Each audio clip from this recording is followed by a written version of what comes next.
The City of Ojai in California may be one of the most forward-thinking when it comes to animal rights. Recently, it passed the Companion Animal Protection Ordinance, making it the first city in the U.S. to ban what many European countries describe as torture breeding, the purposeful breeding of animals to have deformed bodies and extreme features that cause them a lifetime of suffering. It sets a national standard to protect breathing-impaired breeds, BIBs, like French bulldogs, pugs, boxers, even Persian cats.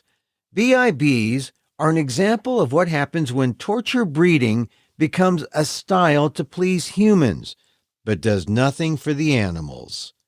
We reprise this episode on BIBs on this edition of the PETA Podcast with Emil Guillermo.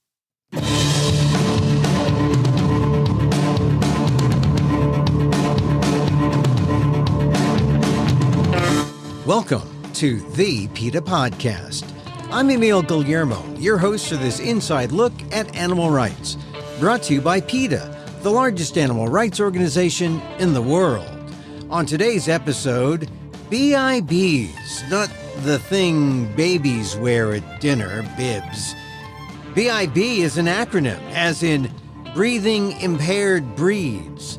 They're the pugs, the Lhasa Apsos, the Pekingese, the Shar-Peis, the Chows. Big dogs like the Bull Mastiff, the Boxers and Bulldogs, both the American and the French. If they're bred to have a scrunched-up face and big eyes, going for cute sentences a dog to a life of suffering. Health problems galore, from breathing irregularities to chronic inflammation of the brain, to spina bifida, sleep apnea, eye problems, just to name a few maladies. Depends on the breed, but it all leads to the same place. Your dog is bred for suffering and unwellness. Colin Henstock is Investigations Project Manager at PETA, who explains the problems with BIBs, BIBs, on the PETA Podcast. BIBs. Mm-hmm. I'd never heard of a B. What is a BIB? What's it stand for? Well, it's breathing impaired breeds. And these are the breeds who are bred so that their snouts are shortened and pushed so far back against their skulls that there isn't really enough space to accommodate their normal airways, which causes them a lot of health issues and a lot of pain and suffering. Yeah, but they look cute, right? I mean, that's the whole thing. And people want these dogs, right? Exactly. They're bred to look baby-like. They have the big eyes and the bigger heads and the kind of shorter face. It's kind of designed to look a way that humans find appealing. And is BIB? I mean, I had never heard of the term before. But when did it become a thing, BIB? Well, I think PETA is really leading the charge to make that more of a common term for these breeds. They've been known as brachycephalic breeds for a while, but we want to emphasize that these are breathing impaired breeds to make it super clear to people that these animals are impaired. They're bred to be deformed to fit a desired look that is detrimental to their health. And so what brought this up for PETA to take the lead on, to even rename it? You know, here are BIBs. What was it? Was it the fact that these BIBs have become so popular? I think that's a large part of it. The French bulldogs are now, according to the American Kennel Club, they're the most popular purebred dogs in America. Last year, I think it was over 100,000 new French bulldogs were registered with them. So, you know, it's people seeing these dogs on social media and on TV shows and thinking that they look cute and buying more and more of them that has really made the issue so much more vital and timely. So let's talk again about the impairment. I mean, is it different? Is it essentially the same for all dogs, that if you're going to scrunch up their faces and make them look cute and bulge out their eyes and scrunch up their noses, Is it the same thing? It's almost like you're breeding for a cute deformity, right? Yeah, I mean, you can kind of picture their snout as basically like a soft drink can that's been crushed, really.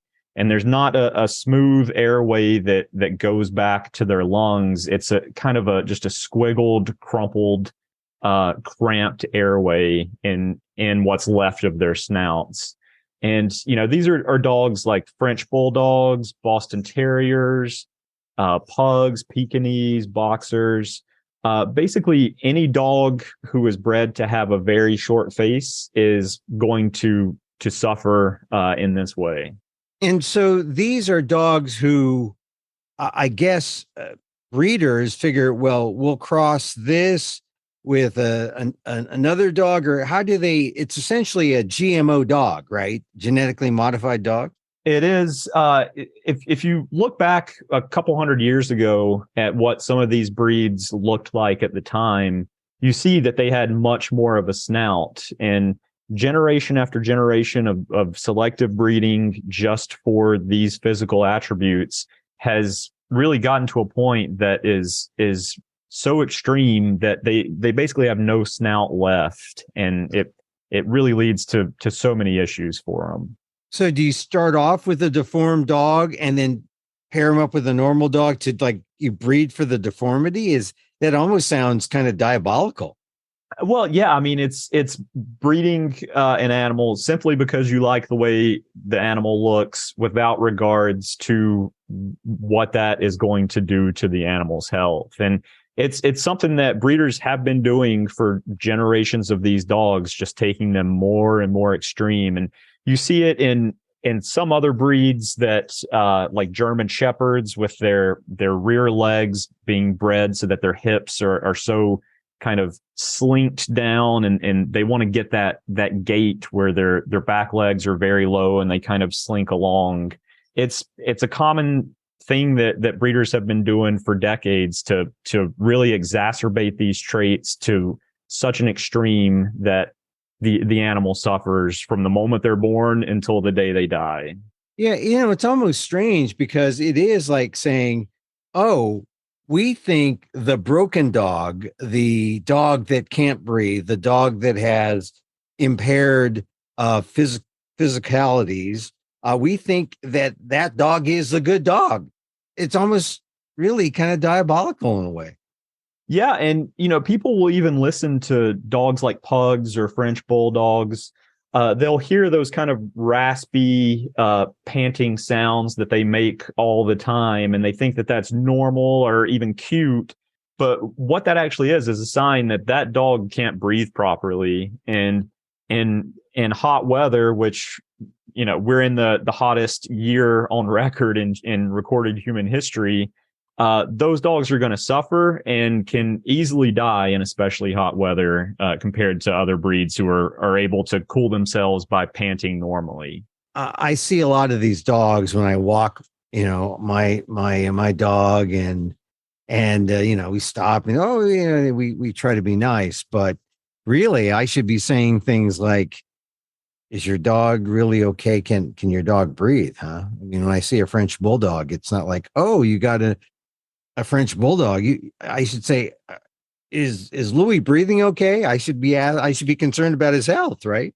Yeah, I mean, if you see one of these dogs, especially out in the middle of the day in the heat or in a really humid environment, we really do recommend that people stay out of the heat with these dogs. Take them for walks in the morning when it's coolest, and reduce their overall excitement or exercise. It's really vital for these dogs. So if you do see one of these dogs who is really obviously struggling in the heat, it might be worth saying something to the owner to make sure that they're aware that their dog is in distress, because some people are clueless and they spend thousands of dollars on breeds like this and don't know how to take care of the dogs. So let's talk specifically about some breeds because they're among the most popular. I mean, you mentioned the French bulldog. I'm looking at one now, and they've got that nose and that ridge on the nose. They look cute, but What is the problem with this breed? And French bulldogs and pugs, a lot of those breeds, you get the same issues, but the snorting, snoring, coughing, some of these dogs retch a lot. They tire easily and collapse and faint. And a lot of these dogs suffer from a really uncomfortable and debilitating and sometimes fatal condition called brachycephalic syndrome that makes it a struggle just to breathe. And that's actually the leading cause of death for bulldogs. So we're talking French bulldog, but now the American bulldog is better?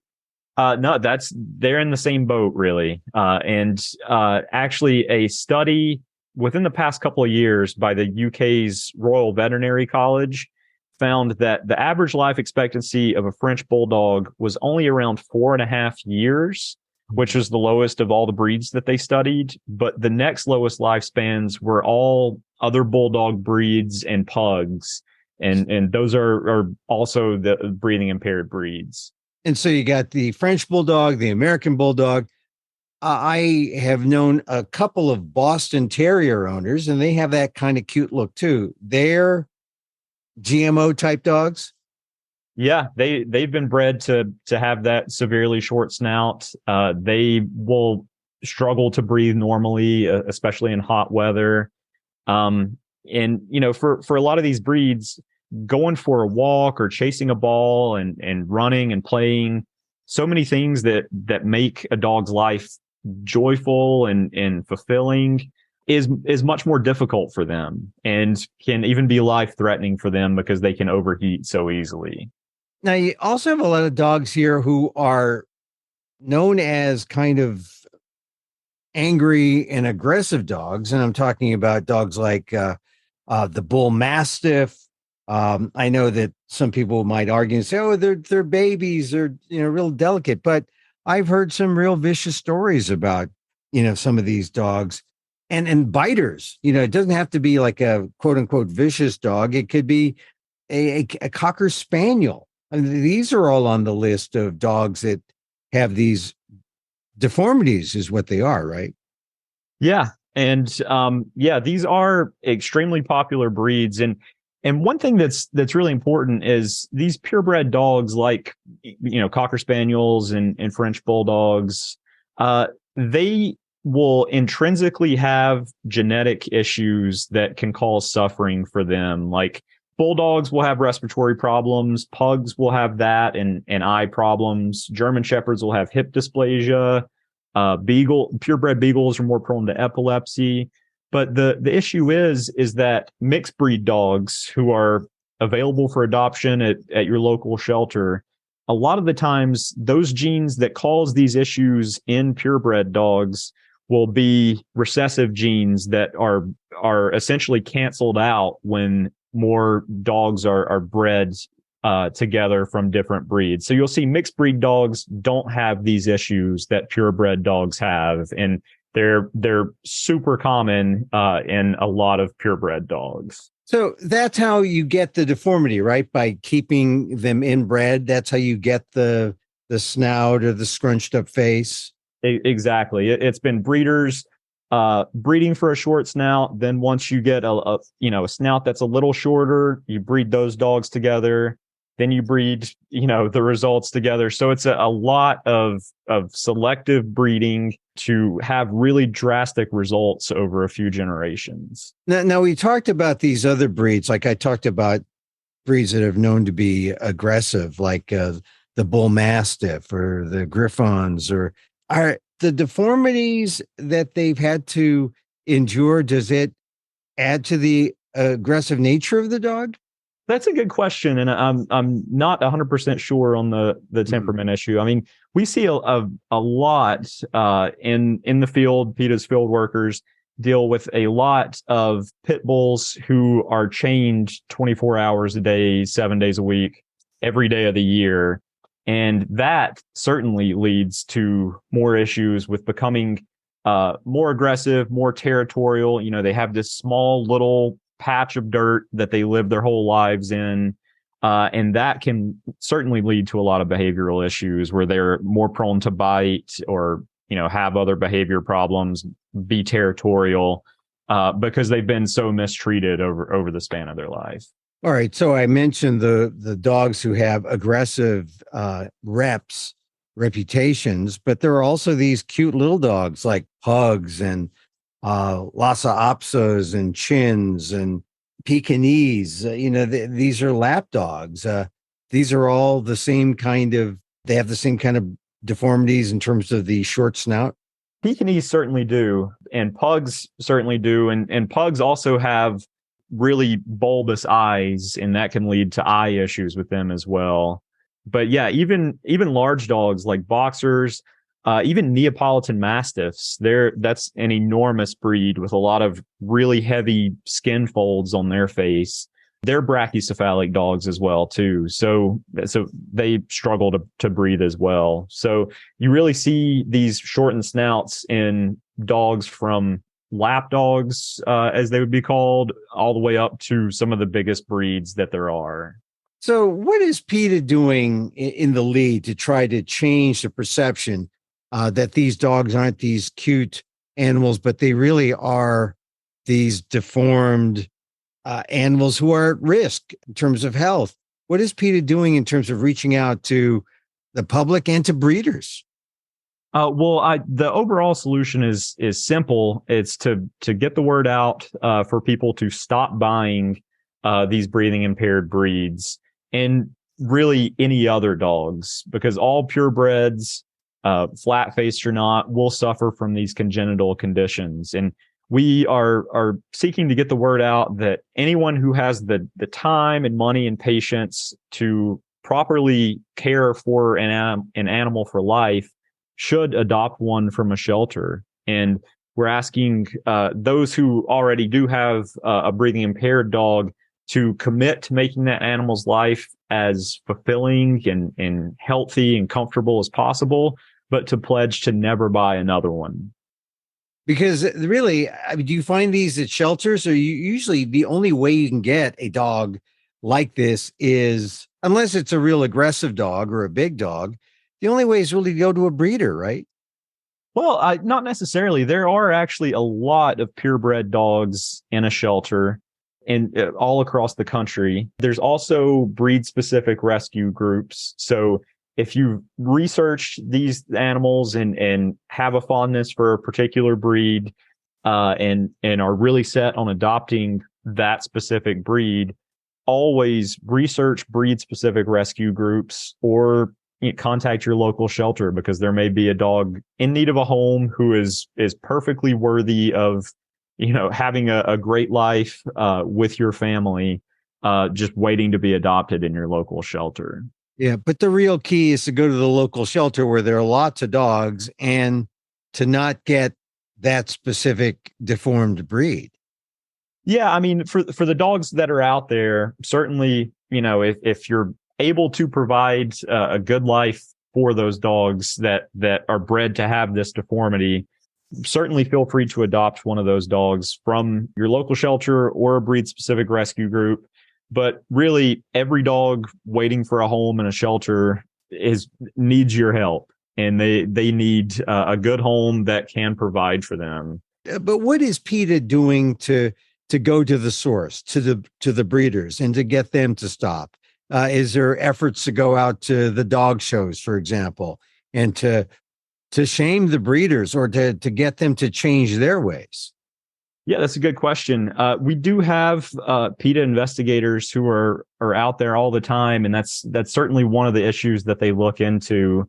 And last year, we documented a Virginia pet store employee just candidly describing how the breathing impaired dogs that were sold at his pet store for as much as $15,000 didn't come with any kind of warranty, just due to their common health problems, which he said was a matter of when, not if, they would begin to suffer these health problems. He said it was only a matter of time. Then we also did have PETA investigators attend the Westminster Dog Show in 2023 and document what breeders and the folks who were showing these dogs said behind the scenes. And one French bulldog breeder even just candidly admitted to PETA that they breed dogs with shortened faces because they look cute, but that they know it causes health problems. They also know that there's a quick turnaround. They don't live as long because they have the health problems. They die, and then they have these people, and they just want more. And at some point, they have to quit the breed.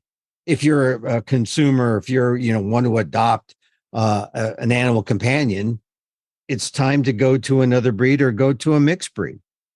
Yeah, it's definitely time to adopt from a shelter. And breeders will continue to breed these dogs because people keep buying them. Just simply put, it's a big business.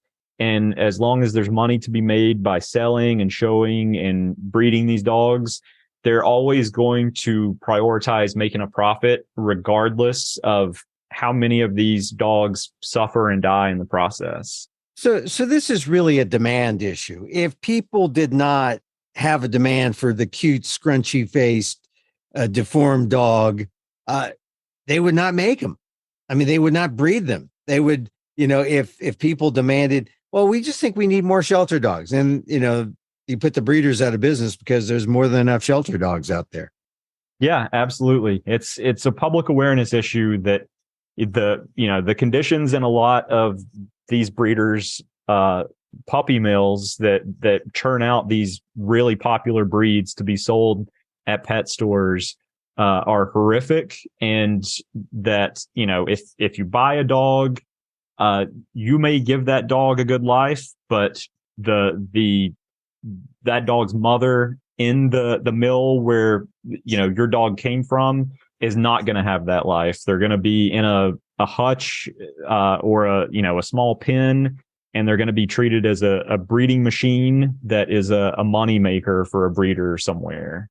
And Colin, why are you really keen on this issue? I know you've done a lot of things for PETA, but you've kind of emerged as a person here for the BIBs. And once again, BIB stands for breathing impaired breeds. Yeah, so the breathing impaired breeds.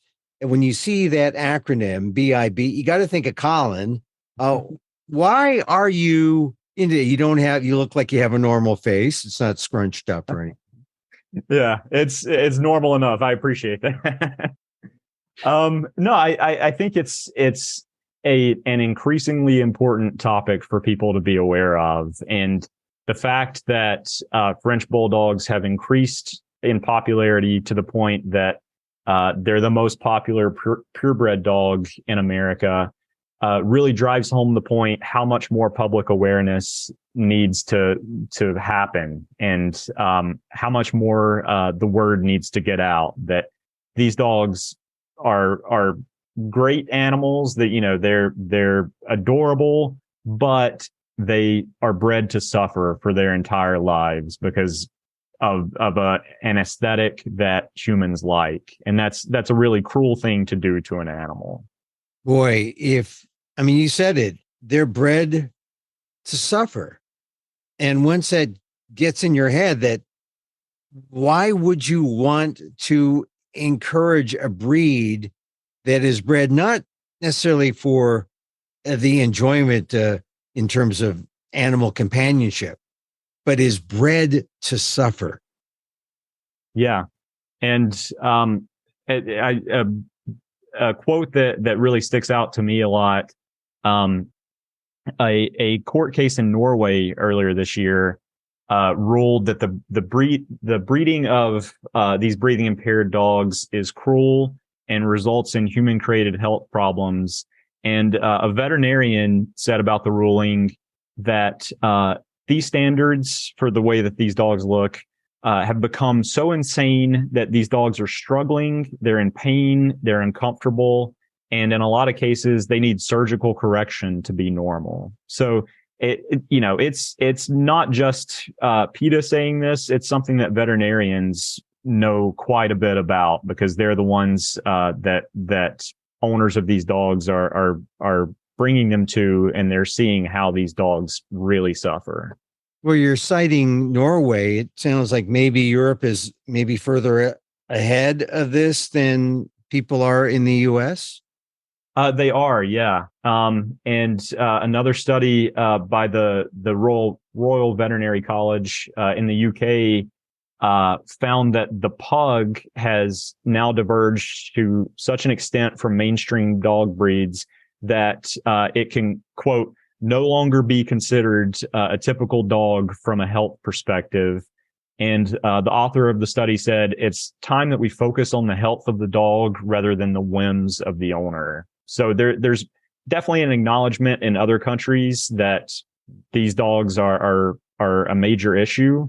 And that's why PETA wants to get the word out in the US as well, too. And, make sure that people, when they see a French bulldog or a pug or a dog that's cute, also think that, that dog has a lot of issues because of that. And it's not cute to breed them to suffer because of the way that we like them to look. So, all right. So PETA is going to have these ads going out to try to reach the public. You're reaching out to breeders. You're going to the Westminster Dog Show. There's some investigations. But what on that one-to-one grassroots basis? You're walking your dog. Once again, you see someone who has a pug. You see someone who has a chow. I mean, it's really a variety of dogs. You see someone who has a bull mastiff, we're talking about a range of dogs, but you identify them as a BIB. What do you tell these BIB, breathing impaired dog owners, about their dog? And how do you bring it up? Well, PETA is not necessarily known for bringing things up gracefully, but how do you bring it up with a neighbor or a friend with a dog like this? Yeah, well, I think that it could be tough to approach someone in a tactful way just on the street. But if you do have a neighbor or a friend or family member who has one of these dogs, it's certainly extremely important to educate them on what's necessary to keep that dog healthy, which is reduce their exercise during the hottest parts of the day, make sure they have a veterinarian to stay on top of any developing health issues. But it really is important to make sure that people are aware of it, even if that's tough to do on the street in a quick encounter with someone. If you do see that their animal is panting really heavily and has that shortened snout, it's totally an acceptable thing to check in with them, to say, hey, do you realize that he looks a little stressed out right now, and it looks like he's struggling in this heat, or something along those lines. It could certainly help that dog out if you did that, because the dog, with every minute of his life, is suffering. Yeah, I mean, these are dogs who they want to run and play and romp in the woods, things that make any other dog's life enjoyable and fulfilling. But due to the way that their snouts have been bred to be so short, it can be impossible for them, and it can be deadly for them. Colin, really, thank you for taking the time and for telling us about the BIBs here on the PETA Podcast. Thank you. Thanks so much, Emil.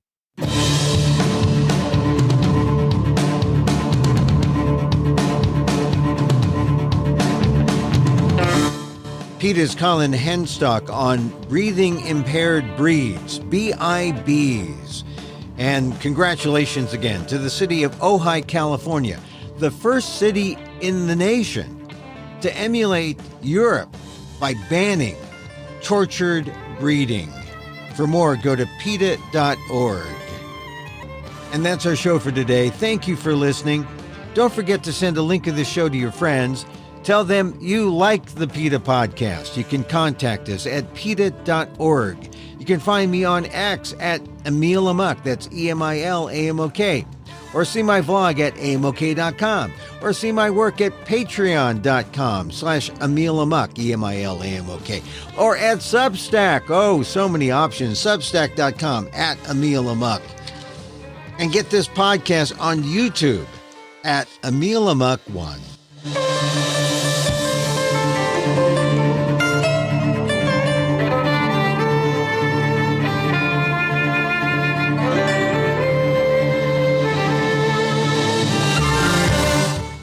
Once again, thank you for listening. Check out all our episodes on your favorite podcast app or on Apple Podcasts, where you can subscribe to, as well as rate and review the show.